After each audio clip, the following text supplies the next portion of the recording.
আমি যদি আপনাদের সমস্যাগুলো সমাধান করতে পারি, আপনাদের জন্য কিছু করতে পারি, আল্লাহ আমাকে যে তৌফিকটা দিচ্ছে সেটা যদি আপনাদের কাজে, আপনাদের বিপদে আপদে আমি কাজে লাগতে পারি, সেটাই আপনাদের সন্তান হিসেবে, আপনাদের বোন হিসেবে এটাই আমার অনেক পাওয়া। বা আরো যদি আগে যাই, গত 17 বছর ধরে আমার বাবা মৃত্যুর পর থেকে এখন পর্যন্ত আমি কিন্তু আপনাদেরকে ছেড়ে যাই নাই।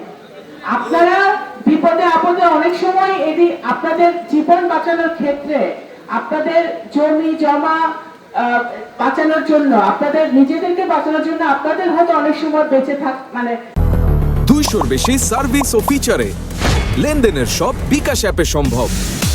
বিভিন্ন সময় বিভিন্ন জায়গায় যেতে হয়েছে, কিন্তু আমি আমার পিতার সন্তান হিসেবে আমি কিন্তু নগরকান্দা সরকার কাউকে আপনাদেরকে আমি ছেড়ে যাই না। প্রথম কথা, আমি এই নির্বাচনে আল্লাহ তাআলা আমাদের দিকে তাকিয়েছেন, মুখ তুলে তাকিয়েছেন। আপনারা কষ্ট করেছেন, আপনারা ভোট দিয়েছেন, সকলে কষ্ট করেছে। এজন্য আমাদের একটা জনগণের ভোটে নারী পুরুষ ধর্ম বর্ণ নির্বিশেষে সকলেই আমাদেরকে ভোট দিয়ে আমাদেরকে নির্বাচিত করেছে। এখন আমি আগেও বলেছিলাম যে আমি আপনাদের সবাইকে ডাকবো, ডেকে আপনাদের কথা শুনবো এবং পর্যায়ক্রমে আমার 2 উপজেলায় আমাদের যারা সমস্যা আছে সেই সমস্যাগুলো আমাদের সমাধান করব। সেই উদ্দেশ্যে কিন্তু আমি আজকে আপনাদেরকে ডেকেছি এবং আপনাদেরকে আমি কথা দিতে পারি যে এই মন্দিরগুলো আমাদের সংস্কার করতে হবে। নতুন একটা মন্দির এখানে আমাদের মুরব্বী একটা ভালো প্রপোজাল দিয়েছে যে একটা সুন্দর একটা মডেল একটা মন্দির আমরা 2 উপজেলার জন্য নির্মাণ করতে পারি কিনা।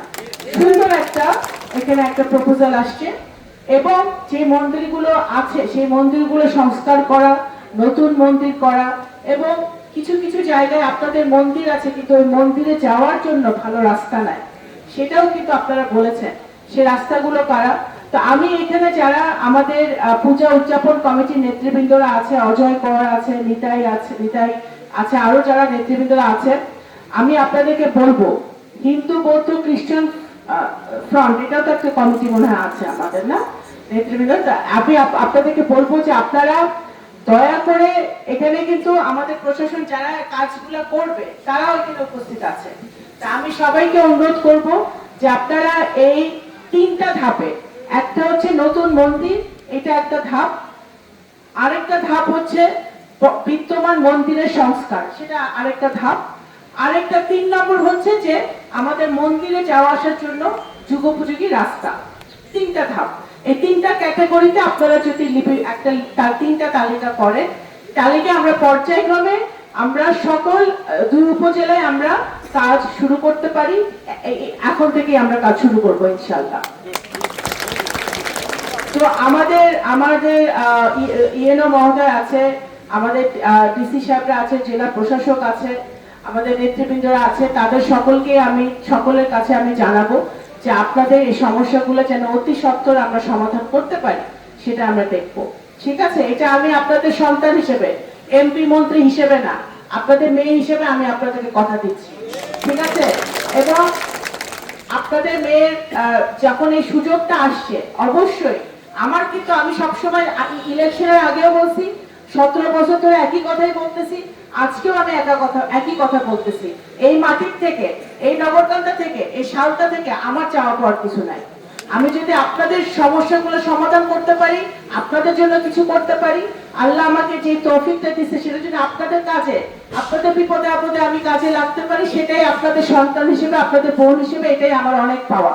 আর কিছু আমার কাছে আমার পাওয়ার নাই আল্লাহ তাআলার কাছ থেকে। তো সুতরাং আপনারা ঘাবড়াবেন না, আপনাদের সমস্যার সমাধান হবে। কিন্তু আমাদের যেটা প্রত্যাশা, আমরা একটা নতুন বাংলাদেশ গড়ার চেষ্টা করছি। আমাদের মাননীয় প্রধানমন্ত্রী, বাংলাদেশের প্রধানমন্ত্রী জনাব তারেক রহমান সাহেব যখন ইশতেহার দিয়েছে বাংলাদেশ জাতীয়তাবাদী দল, তখন থেকে কিন্তু উনি বলেছে যে আমরা সাম্যের বাংলাদেশ গড়বো, শান্তির বাংলাদেশ গড়বো। আমরা দল মত ধর্ম বর্ণ নির্বিশেষে সকলে আমরা ঐক্যবদ্ধ ভাবে থাকবো। সেইটা নগরকান্দা শালটা আমি মনে করি আমার নির্বাচনী এলাকা একটি উজ্জ্বল দৃষ্টান্ত, যেখানে সকল ধর্মের মানুষ কিন্তু তারা একসাথে মিলেমিশে আছে, তার আমাদের মধ্যে কোনো বিরোধ নাই, আমরা একে অন্যকে সহযোগিতা করি। আজকে এরকম একটা নির্মম একটা কথা আমরা সকলেই শুনলাম যে 2018 সালে তৎকালীন ফ্যাসিবাদী আওয়ামী লীগের সময় আমার এই মুরব্বী যে বক্তব্যটা রেখেছে যে তার জমি জমা নিয়ে যাওয়া হয়েছে আওয়ামী লীগের তারা অত্যাচার করেছে, আওয়ামী লীগের সাধারণ সম্পাদক এবং তাকে শারীরিকভাবে নির্যাতন করেছে, তার পরিবারকে নির্যাতন করেছে এবং এখনো তাদের জমি জমা দখলকৃত অবস্থায় আছে। এটা আমি আজকে জানতে পারলাম এবং আজকে আমি আপনাদের সকলের সামনে আমি আমার এই মুরব্বীকে কথা দিচ্ছি যে আমার পক্ষ থেকে যতটুকু করা সম্ভব আইনগতভাবে তারা যেন স্বচ্ছ বিচার পায়, তারা যেন এই ঘটনার যেন বিচার হয়, সুষ্ঠু তদন্ত হয়, বিচার হয়, সেটা আমরা অবশ্যই পুঙ্খানুপুঙ্খভাবে আমরা দেখব।